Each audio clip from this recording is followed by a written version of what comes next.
Bien le bonjour et surtout bienvenue dans cette nouvelle vidéo. Je sais que j'avais dit que je les faisais une fois par mois, mais voilà, hein, plein de choses, beaucoup, trop. Alors, c'est pas très grave parce que de toute façon j'ai pas énormément de trucs à vous montrer, étant donné que ma situation financière et ma situation au niveau boulot ne s'est pas vraiment améliorée. Donc on est toujours sur des trucs zéro déchet pour lesquels il ne faut pas investir beaucoup d'argent. Voilà. Avant qu'on se lance dans le vif du sujet, j'avais deux petits updates à vous faire. De un, les cheveux.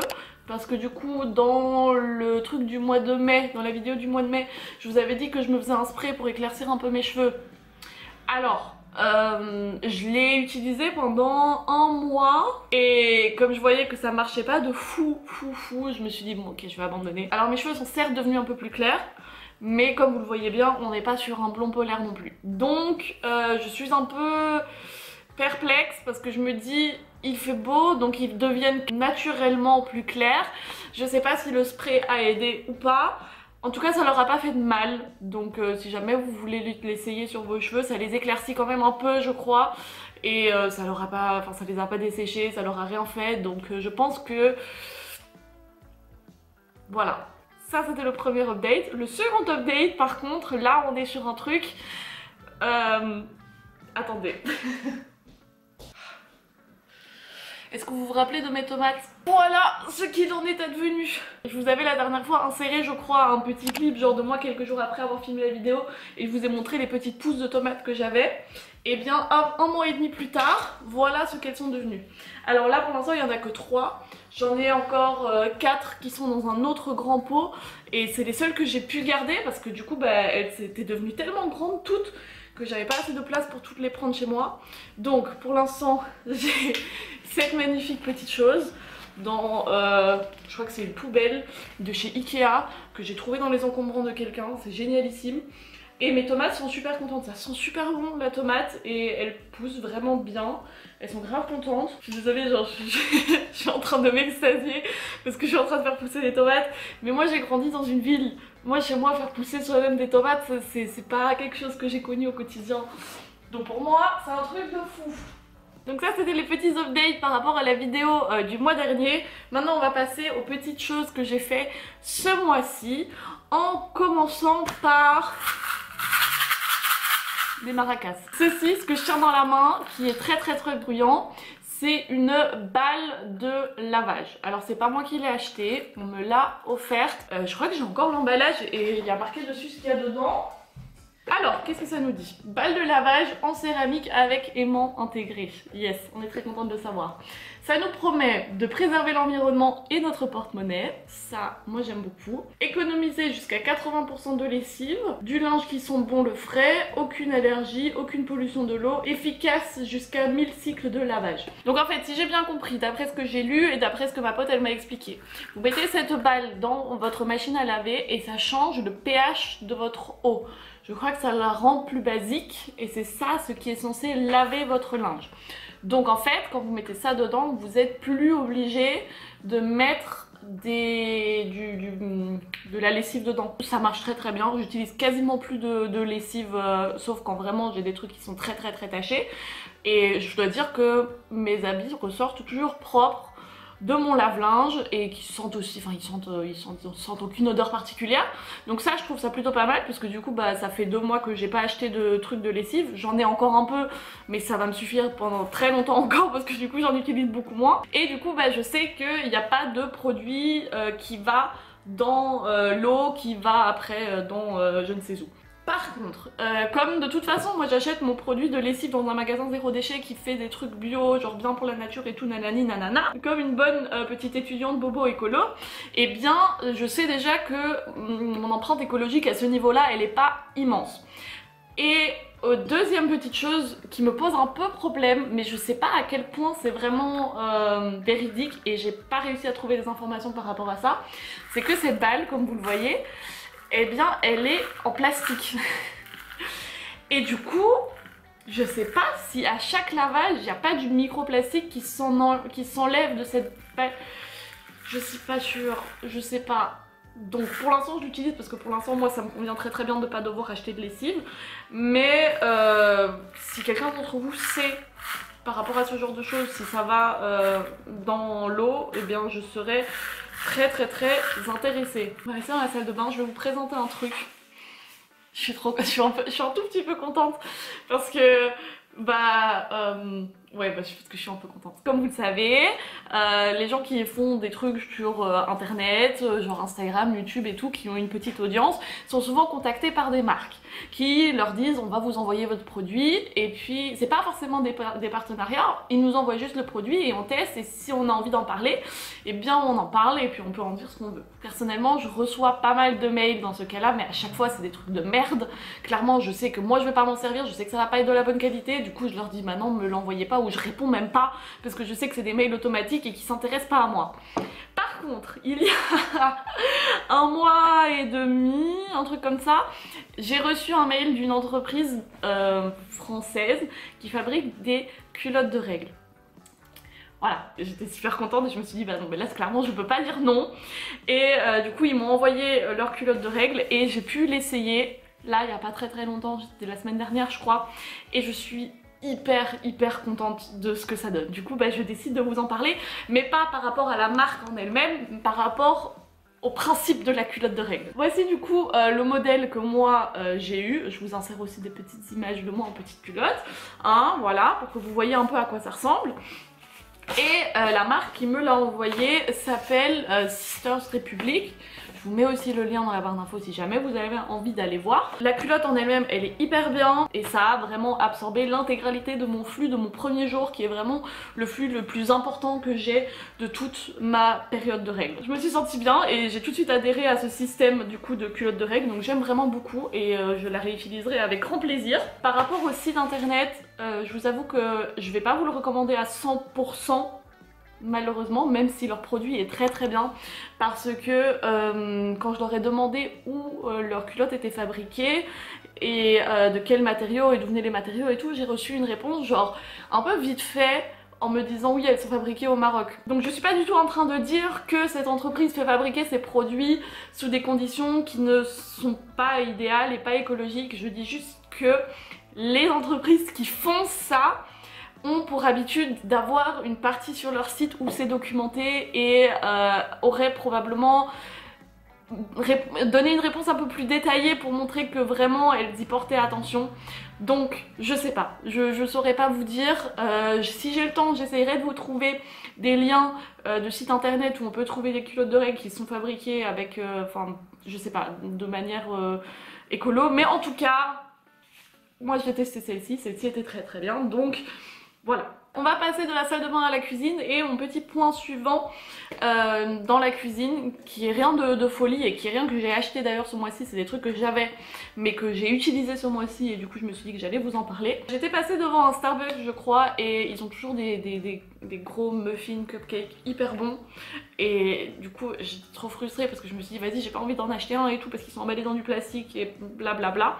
Du coup quand je suis rentrée je me suis fait moi-même des muffins. J'avais reçu pour mon anniversaire l'année dernière de ma maman des petites formes à muffins en silicone, donc hyper cool, pas besoin d'avoir les petites, je sais qu'il y a des petits moules comme ça en papier et tout, silicone hyper bien parce que vous pouvez les utiliser, les mettre au lave-vaisselle et puis les réutiliser à l'infini, c'est génial, ça va au four et tout, parfait. C'est bientôt l'été, qui dit été dit boisson, boisson rafraîchissante, hein. Donc qui dit boisson rafraîchissante dit glaçon, et qui dit glaçon dit moule en silicone pour faire des glaçons. Je vous ai déjà présenté ce moule le mois dernier quand je vous avais montré mes petits glaçons de bouillon de légumes. Ce mois-ci je vous le montre en général pour faire des glaçons parce que très sincèrement je me sens un peu bête de vous le montrer parce que moi j'ai toujours utilisé un espèce de moule pour faire des glaçons, genre j'ai jamais connu autre chose. Et en fait depuis que je suis arrivée en Allemagne je me suis rendu compte qu'il y a plein de gens qui utilisent genre des espèces de sachets en plastique et vous faites couler de l'eau à l'intérieur et ça se remplit et puis vous le mettez au congélateur et puis vous l'ouvrez en le déchirant et ça fait sortir les glaçons. La première fois que j'ai vu ça, ça m'a horrifiée parce que à chaque fois en fait on utilise genre tout un truc en plastique comme ça juste pour en sortir les glaçons, alors que... Donc voilà, au cas où vous ne connaissiez pas cette chose, je vous en... Voilà, dites-moi dans les commentaires si vous aussi vous faites vos glaçons dans des trucs en plastique ou dans des moules comme ça, comme des personnes normales. Je sais pas, c'est bizarre, non? Autre chose dont j'aimerais vous parler, qui va probablement plus parler aux personnes d'entre vous qui ont peut-être un enfant ou qui ont une âme d'enfant. Comme vous voulez, un des deux. Comme vous pouvez le voir, mon décor derrière moi a un tout petit peu changé. Alors non, je ne compte pas ouvrir une maternelle chez moi, c'est juste que j'ai une amie qui vient avec sa fille et qu'elles vont passer 2 semaines chez moi pendant que moi je suis en vacances et elles vont s'occuper de mes plantes. Et du coup, pour ça, j'ai décidé d'arranger un peu l'appartement pour que la petite ait un peu quelque chose à faire. Je me suis rappelé d'une activité que moi personnellement étant petite j'aimais bien faire et c'était de la pâte à modeler. Voilà. Sauf que bon, pâte à modeler équivaut à je dois aller en magasin de jouets, je dois acheter genre des pots en plastique pour acheter de la pâte à modeler, de la Play-Doh, je sais pas trop quoi, qui est sûrement très cancérigène. Enfin, je sais pas, j'ai pas envie d'avancer qu'ils sont cancérigènes, mais rien que l'odeur, oui certes ça rappelle une odeur d'enfance, mais ça...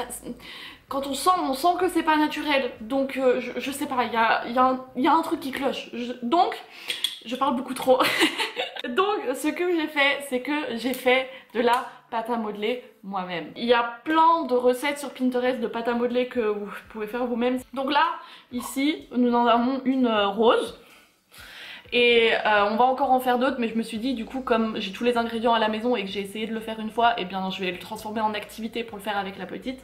Et après du coup elle aura plusieurs pâtes à modeler de plusieurs couleurs et je les garde du coup dans des anciens verres où il y avait de la pâte à tartiner dedans et il faut le mettre au frigo et quand on le met au frigo je crois qu'on peut le garder genre 6 mois, un truc comme ça. Donc hyper cool. Du coup par contre maintenant je suis là à vouloir continuer à jouer avec. Ah, j'ai 4 ans dans ma tête, j'en peux plus. Allez, on va ranger ça et on va continuer la vidéo. Je crois que ça c'était la dernière chose, des trucs vraiment concrets, matériaux que je pouvais vous montrer ce mois-ci. J'ai 2-3 petites autres choses qui sont plus... idéologique que j'aimerais quand même vous montrer. Alors une des choses que j'ai fait ce mois-ci c'est un pantry challenge, un challenge de garde-manger. Bon je l'ai fait un peu plus par nécessité que par réelle envie de le faire. On est un peu dans le noir là, non? Oui, on va rehausser un peu la luminosité. Donc en gros ça consiste en le fait de manger l'intégralité des choses que vous avez chez vous. Donc vraiment genre même les trucs que vous avez qui sont tout au fond de votre placard, que ça fait des années que vous les avez pas vus. Si jamais c'est le cas, et bien vous essayez vraiment de tout finir pour que vous ayez des placards complètement vides pour aller refaire les courses. Moi j'ai fait ça là pendant tout le mois de juin. Parce que techniquement j'avais pas assez d'argent pour faire les courses, mais ça m'a permis aussi de vraiment genre manger plein de trucs qui étaient là depuis super longtemps que juste je mangeais pas parce que c'était pas non plus le truc le meilleur au monde et du coup je me suis dit voilà flemme et au final ça m'a tenu extrêmement longtemps. J'ai réussi à tenir presque 2 semaines après le moment où je serais allée faire mes courses normalement. J'ai tenu encore 2 semaines juste avec genre en utilisant plein de restes que j'avais encore chez moi.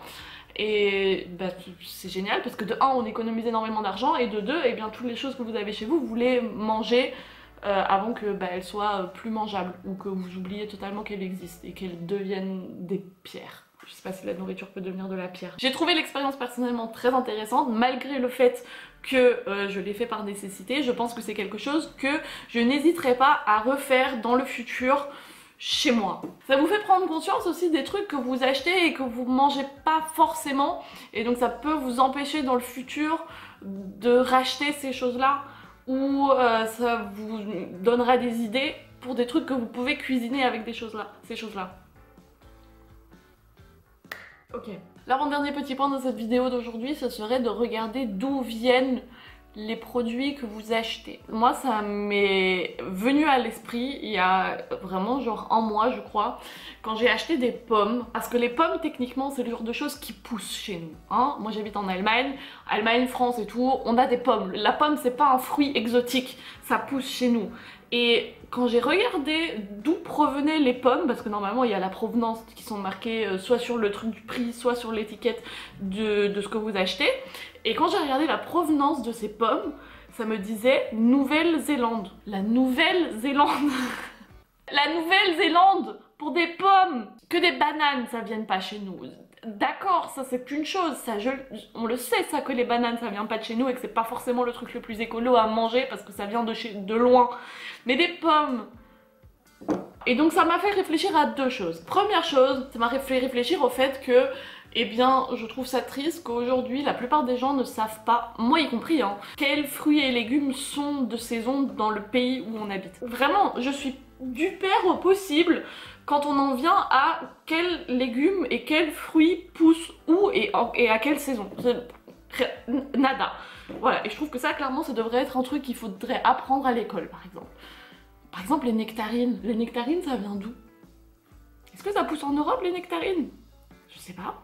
Quand est-ce que ça pousse? Aucune idée. Je me suis vraiment genre dit à moi-même qu'il serait peut-être temps d'avoir un espèce de calendrier affiché chez moi où il y a du coup tous les trucs qui poussent dans ma région par mois. Ou sinon la deuxième solution ce serait d'aller au marché, parce que la plupart du temps au marché, surtout si vous achetez sur des marchés locaux, eh bien ça va que être des trucs qui vont pousser dans la région, quoique au marché aussi on trouve des bananes, donc je suis pas trop sûre que les bananes ça pousse dans ma région.